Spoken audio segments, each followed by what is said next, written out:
Қазақстанда карантиндік шараларды жеңілдетуді жалғастыруда. Жуықта премьер-министрдің орынбасары Ералы Туғжановтың төрелігіндегі ведомство аралық комиссия демалыс күндері бірқатар кәсіпкерлік нысандардың жұмыстарына рұқсат беру шешімін қабылдады. Коронавирус бойынша санитарлық эпидемиологиялық ахуалды тұрақтандыруды ескерумен және жұмыс күндері келушілер ағымын төмендету мақсатымен демалыс күндері сұлулық салондарының, шаштараздардың, косметикалық қызмет көрсететін нысандардың жұмысына алдын ала жазылу бойынша фитнес орталықтардың, спорттық сауықтыру орталықтардың, тренажерлық залдардың, спорттық кешендердің, спа салондардың, сауналардың, қауыздардың жұмыстарына бірқатар шарттармен рұқсат берілді.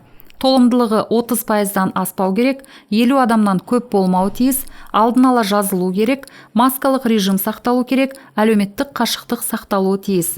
Діни нысандарда демалыс күндері ашылатын болады, бірақ ұжымдық шараларды өткізусіз деп мәлімденеді премьер-министрдің ресми сайтында.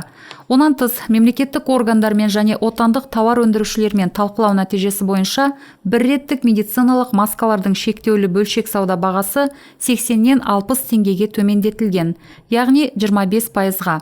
Сонымен қоса, атаулы әлеуметтік жәрдемін алушыларға 2020 жылдың 4-ші тоқсанында атаулы әлеуметтік жәрдемді тағайындауды автоматты түрде ұзарту туралы шешім қабылданған.